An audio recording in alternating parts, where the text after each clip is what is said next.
definitely the most common mistake is far too many people don't think about tomorrow with their brand. I think far too many people don't think about tomorrow with their business in general, but particularly with their brand. And given modern communications and access to information and everything else, Dan, anything you do with your brand today will be there in 5 years' time. And making decisions for today, be that chasing turnover, be that putting your product into a place where it really shouldn't be, is always going to come back to hurt you. Always, always, always going to come back to hurt you. And I would definitely say that's the number one.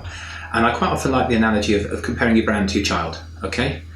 Because your brand is your child, isn't it? Your brand is your child. You give birth to it, you love it and you nurture it. You wouldn't let your child have, stay up too late today and want to rein them in tomorrow, because that's just not going to happen, because the boundary's already been established. So if you're a luxury branded consumer goods item, don't go into Home Bargains today, because you can never ever come out of Home Bargains. Of course you can take the product off the shelf, Of course you can. But everyone knows it was in there, and today's day and age, you can click a button and find out it was there in the past. So undoubtedly, whatever your business is, think about your brand like your child. Think about that long-term legacy you wish to achieve, and don't make any decision today that you don't want to have around in 5 years' time. If you cannot describe your brand in one word, go away and work at it until you can. Steve Jobs, I think it was, who said that he wanted Apple articulated in one word. He wanted Apple to mean lifestyle. I don't know who it was at McDonald's who said they wanted McDonald's to mean convenience, but they sure as heck nailed it.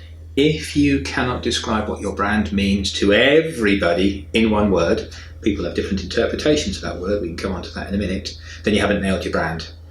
And let's take an analogy from outside business. Let's go to politics. Always dodgy in an interview, isn't it? Or a discussion, but let's go to politics. So 18 months ago, what did Hillary Clinton stand for in one word? What did she stand for? I don't know. I'm not sure she did. I'm a big fan of Hillary Clinton. But what did she stand for? What did she mean? How could you describe in one word what Hillary Clinton would bring? You couldn't. Love or loathe Donald Trump, and I prefer not to express an opinion, love or loathe Donald Trump, we all knew what he stood for. Absolutely, in one word, he stood for America. Now, we can like that or loathe that, we can dislike the way he went about it, but that's what he did. We can laugh at baseball caps, we can laugh at everything, but he had that core message absolutely nailed. So, describe your brand in one word. That word must be ubiquitous. It must be a word that can means the same to everybody, although it means different things to everybody. So, to use the example of McDonald's, convenience always means being convenient. It means convenient in our own terms, doesn't it? So why do I think McDonald's have got it nailed? I don't go to McDonald's. Why do I think McDonald's have got it nailed? If you're a busy working mum and you picked up the kids from school and you're in a hurry, you can get your meal in McDonald's pretty quickly. It's not great, you get it very quickly, it's convenient, you know what you're getting. If you are a busy executive on the road in Germany and you need to have a coffee meeting, catch up with one of your sales guys, have a coffee meeting, McDonald's offer free Wi-Fi and they offer really good coffee. And they have cornered the market in Germany for businessmen, reps, guys having meetings on the road. I was the European Marketing Director for Royal Doulton, which was a fabulous brand. Except when I got there, it wasn't a fabulous brand, it was about 19 fabulous brands, because it was Doulton at Home, it was Royal Doulton, it was Doulton Luxury, it was Doulton Living. It was very confusing, very confusing. Got rid of all of them, because Royal Doulton meant bone china, luxury bone china. So we got rid of all the other brands, and that's what we did. And another example from Doulton, actually, which harks back to point one, the point about thinking about tomorrow, not today. So Royal Doulton was the second most widely recognised brand prompted in a survey done in the UK, and was the most widely recognised brand prompted inside furnishing accessories in the UK when I joined. And they were making own label product for other people. Can you believe it? You've got a massive brand heritage and you're making product for other people. So just about the first thing when I started was put a line through all the brands, all the sub-brands, and the second thing I did was start making own label for other people. As you can imagine, it was quite an interesting conversation with the CEO to say that I was closing the Marks and Spencer's account, which was worth £5 million. 2 weeks after joining, he said, well, you can do that as long as you can find the 5 million elsewhere. Well, luckily I did, but even if I hadn't have done it, it would still have been the right decision. I'm delighted you've asked me this one. That's very easy. People. People are a massive part of your brand, And I don't just mean that people need to know all about your brand values and understand what they mean, but particularly appearance. Personal appearance is, in my opinion, the most underestimated part of every single brand's communications. And that's true whether you're a brand that faces the public or faces your competition, or is B2B, or lives only online. How your people look and how your people convey your brand is a massive thing. I don't shop in Boots, I have to say. Other chemists are available. But Boots, in my opinion, are a business that have got this one absolutely bang on.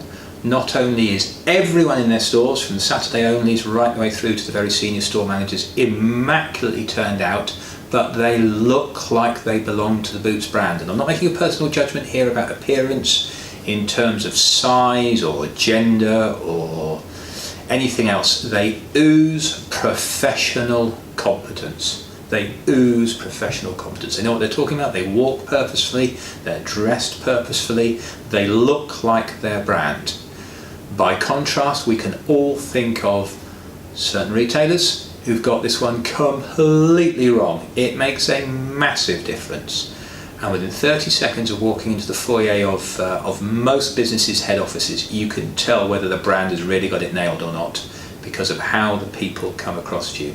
Just putting someone in a branded t-shirt is not nailing the public face of your brand. In fact, in many ways, it's hiding it.